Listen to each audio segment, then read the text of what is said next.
নমস্কার। আজকে একটি বিশেষ বিষয় নিয়ে আলোচনা করব। অবশ্যই একটু ধৈর্য সহকারে অনুষ্ঠানটি শুনবেন। আমরা প্রত্যেকে জানি যে আমাদের বাস্তুর মধ্যে যদি কোনো সমস্যা ক্রিয়েট হয় বা সমস্যা যদি থাকে, সমস্যা থাকলে পারে বাড়ির বিভিন্ন মেম্বারদের শারীরিক সমস্যা এবং আপনার মধ্যে আপনার ক্ষেত্রে দেখা যাবে একটা আর্থিক সমস্যাও, কিন্তু বাড়ির মেম্বাররা অনেক বেশি আর্থিক সমস্যার মধ্যেও পড়ে। বাড়ির মধ্যে নানান রোগ ব্যাধি আসতে দেখা যায় এবং অনেক সময় অনেক শত্রুতার কবলে পড়ে বা অনেক শত্রুরা কী করে, বিভিন্ন নেগেটিভ জিনিস হয় যেগুলো কিন্তু বাস্তুর মধ্যে যদি ফেলে দেয় তাহলে পারে বাস্তুর মানুষগুলো কিন্তু নেগেটিভ এফেক্ট পায়। তাই এখানে আমি আপনাকে বোঝাবো, দেখুন বাস্তুর রেকটিফিকেশান, বাস্তুকে ঠিক করার দুটো প্রসেস রয়েছে। বাস্তুকে আমরা দুটো দিকে কিন্তু বিচার করি। অর্থাৎ একটা বাস্তু বিচার করা হয় আপনার বাড়িটা এবং বাড়ির শোবার ঘর, বাড়ির রান্নাঘর, বাড়ির ঠাকুর ঘর, বাড়ির বিভিন্ন সিঁড়ি, দালান যা কিছু আছে, ডাইনিং টেবিল, এগুলোকে কোথায় কি রাখলে পারে ভালো হবে। এবং আরেকটি বাস্তুর বিচার করা হয় যেই বাস্তুর মধ্যে, মানে যেই জমিতে আপনি বাড়িটা করবেন সেই জমিটার পরীক্ষা করে নেওয়া হয় এবং সেই জমিটা ঠিকঠাক কিনা এটা দেখা হয়। এমন হতেই পারে যে আপনি যেই জমি কিনেছেন এবং যেই জমি কিনে বাড়ি বানাবেন বলে মনে করেছেন সেই জমিটার মধ্যে নানান দোষ ত্রুটি রয়েছে। তো সেক্ষেত্রে কী হয়, সেই দোষ ত্রুটিগুলোকে ঠিক করা তো অবশ্যই দরকার। ঠিক না করলে পারে বাস্তুর মেম্বাররা বিভিন্ন সমস্যার মধ্যে পড়তে দেখা গেছে। এবং যে কোনো গ্রহের দোষ যেগুলো হয়, যেমন ধরুন বিভিন্ন মানুষের সাড়ে সাথী চলে বা বিভিন্ন অশুভ দোষ, মাঙ্গলিক দোষ, এগুলো ইত্যাদি ইত্যাদি থাকে। তো এই দোষগুলোর একটু বেশি প্রভাব সেই সমস্ত জাতক জাতিকারা পায়।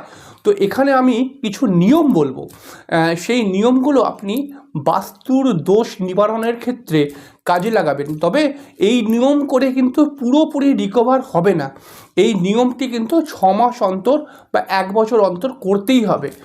কিন্তু বাস্তুর যদি পুরোপুরি রেকটিফিকেশান চান তাহলে কিন্তু কোনো অভিজ্ঞ অ্যাস্ট্রোলজারকে ধরে, বাস্তুবিদকে ধরে আপনার বাস্তুর পরিদর্শন করানো উচিত এবং সেখানে কোথায় কী প্রবলেম আছে এগুলোকে দেখে নেওয়া উচিত এবং তার সঠিক নিরাময় করার জন্য কিছু অবশ্যই পয়সা কড়ি দরকার পড়ে, কিছু পূজা পাঠের তো প্রয়োজন হয়েই পড়ে।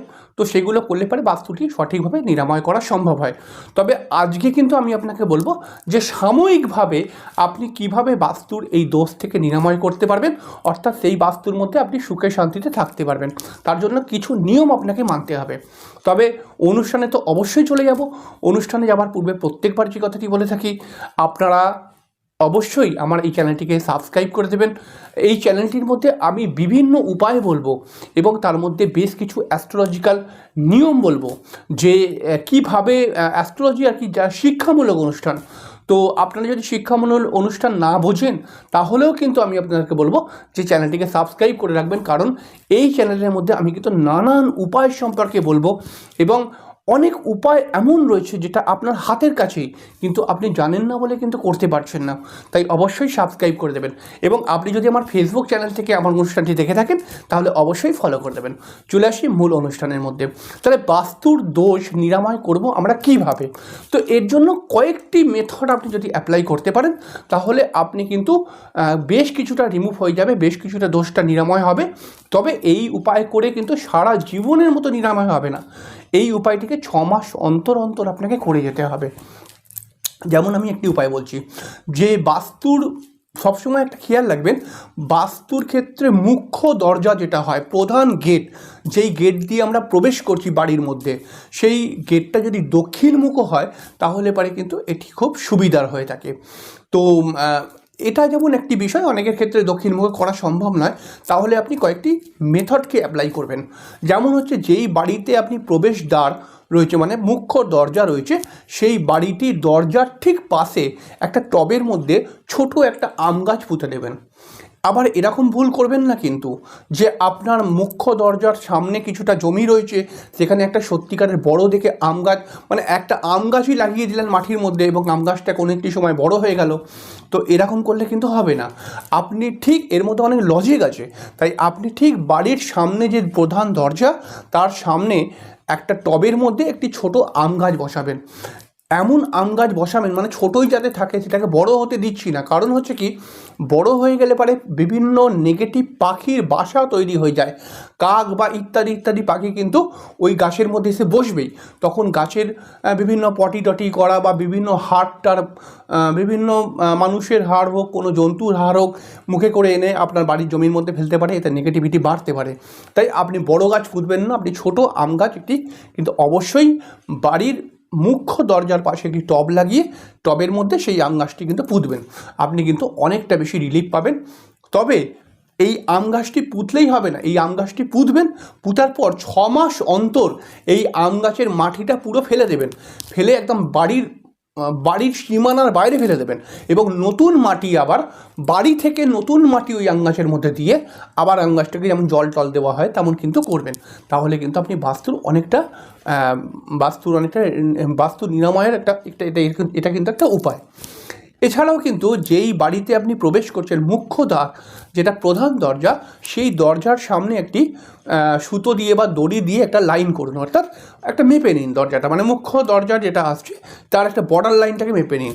মেপে তার ঠিক তলায় একটু গর্ত করে একটা ছোট রূপোর ইট যদি পারেন, সোনার দোকানে বললে পারে ইজিলি হয়ে যাবে, রূপোর একটা ইট, এরকম ছোট ছোট ইট পাওয়া যায় রূপোর, তো এটা সোনার দোকানে অর্ডার দিতে হয়। তো রূপোর ইট যদি আপনি পুঁতে রাখতে পারেন প্রধান দরজার নিচে, তাহলে পারে কিন্তু আপনি বাস্তু সমস্যা নিরাময় করতে পারবেন। আবার যদি ধরুন বাড়ির ঈশান কোণে যদি কোনো স্যাকরার দোকান থেকে রূপোর ঘটি তৈরি করা যায়, এবং সেই রূপোর ঘটির মধ্যে একটু গঙ্গা জল দিয়ে দিলে এবং রূপোর একটা ঢাকনা ঘটির মধ্যে দিয়ে দিল, ও স্যাকরার দোকানে বললেই করে দেবে। তো সেই ঘটিটা যদি ঈশান কোণেতে মাটির মধ্যে পুঁতে দেওয়া হয়, তাহলে কিন্তু বাড়ির অনেকটা রেক্টিফিকেশন ক্রিয়েট হয়ে যায়। আবার যদি ধরুন আপনার কোনো ভালো পুজোর সন্ধান রয়েছে, মানে খুব সিদ্ধ পুজো বা খুব নামকরা পুজো, বা নামকরা বলবো না, মানে খুব ভালো করে পুজো করা হয় এমন কোনো মন্দিরের সঙ্গে খুব ভালো জানাশোনা রয়েছে, সেই মন্দিরেতে যদি সেটা মা কালী বা কোনো দেবীর মন্দির হয়, এবং সেই দেবীর মন্দিরেতে প্রতি অমাবস্যায় একটা করে হোম হয়, কিন্তু ওই হোমের যদি সামগ্রীগুলো, মানে পোড়া মাটিগুলো, হোমের মাটি, কাঠ ফাট যেগুলো মানে পুড়ে গেল, মানে হোম হয়ে গেল, তারপরে যে অবশিষ্টটা থাকে, মানে বিভিন্ন আর কি ডাস্ট ফাস্টগুলো, ছাই ফাইগুলো, এটা যদি নিজের জমির মধ্যে পুঁতে দিতে পারেন, তাহলেও কিন্তু বাস্তুর অনেকটা নিরাময় আপনি পাবেন। এবং বাস্তুর সমস্যার জন্য অনেক ক্ষেত্রে দেখা গেছে যে বিয়ে হতে চায় ওই বাড়ির মেয়েদের মধ্যে, তো সেক্ষেত্রে আপনারা কী করবেন, আপনারা এইখানেও একটা উপায় করতে পারেন। যেমন বাস্তু নিরাময়ের জন্য অনেক রেমেডি রয়েছে, তো বেশ কিছু রেমেডি সাধারণ মানুষ করতে পারে এবং বেশ কিছু রেমেডি করতে পারবে না। তো যেগুলো করতে পারবে সেগুলোই আমি বলছি। এবং বাস্তুর রেমেডির জন্য, মানে বাস্তুর ক্ষেত্রে যদি বাস্তুর সমস্যার জন্য ওই বাড়ির মেয়েদের বিয়ে না হয়, তাহলে পারে কিন্তু একটি লম্বা লাঠি দিয়ে, বাড়ির ছাদ বরাবর একটি লম্বা লাঠি দিয়ে, মানে বাড়ির ছাদের ওপরে থাকবে লাঠিটা আর কি, একটি লাল পতাকা, হনুমানজির ছবি আঁকা পতাকাগুলো আপনি টাঙিয়ে দেবেন, পতাকা যেন ওড়ে, ঠিক আছে? এইটা করবেন, আপনি কিন্তু বিবাহ হয়ে যাবেন, আপনি অটোমেটিক্যালি দেখতে পাবেন ওই বাড়ির মেয়েদের বিবাহ হয়ে যাবে। এবং বাস্তুর মধ্যে সবসময় চেষ্টা করুন বাড়ির উত্তর দিকটাকে একটু পরিষ্কার পরিচ্ছন্ন রাখতে। তাহলে যদি পরিষ্কার পরিচ্ছন্ন না থাকে, যদি নোংরা হয়ে থাকে, তাহলে ওই বাড়ির মধ্যে কিন্তু আর্থিক সমস্যা অনেক ক্ষেত্রেই দেখতে পাওয়া যায়। তো একটু পরিষ্কার পরিচ্ছন্ন থাকলে ওই বাড়ির আয় উন্নতি বৃদ্ধি হবে। এইটুখানি আজকে বললাম। আবার পরের দিনকে আরেকটি বাস্তুর অনুষ্ঠান করব, সেখানে কিন্তু আমি আরও কয়েকটি উপায় বলবো, কারণ বেশি বড় হয়ে গেলে পরে অনুষ্ঠানটি অনেকটা সমস্যার হয়ে যায়। তো যাই হোক, আপনি আশা করছিলাম যে আপনি শুনলেন এবং আপনার ভালো লাগলো, হয়তো আপনি এগুলো অবশ্যই করুন, আপনি কিন্তু লাভ পাবেন। এবং আমার চ্যানেলটিকে অবশ্যই সাবস্ক্রাইব করে দেবেন, এবং ফেসবুক থেকে যদি আপনি দেখে থাকেন তাহলে অবশ্যই আমার চ্যানেলটিকে ফলো করবেন। আমার ফেসবুক পেজের নাম অ্যাস্ট্রোলজার আনন্দ শাস্ত্রী, অবশ্যই ফলো করে দেবেন, কারণ আমি সর্বদা যাতে আপনারা ভালো থাকতে পারেন তার জন্য নানান বিষয় নিয়ে অনুষ্ঠান করি, এবং যাতে আপনারা জ্যোতিষকে কিছুটা বুঝতে পারেন, জানতে পারেন, সেই বিষয় নিয়ে আমি নানান দৃষ্টিকোণ থেকে সরল ভাষায় অনুষ্ঠান করার চেষ্টা করি। তাই অবশ্যই পাশে থাকবেন। নমস্কার।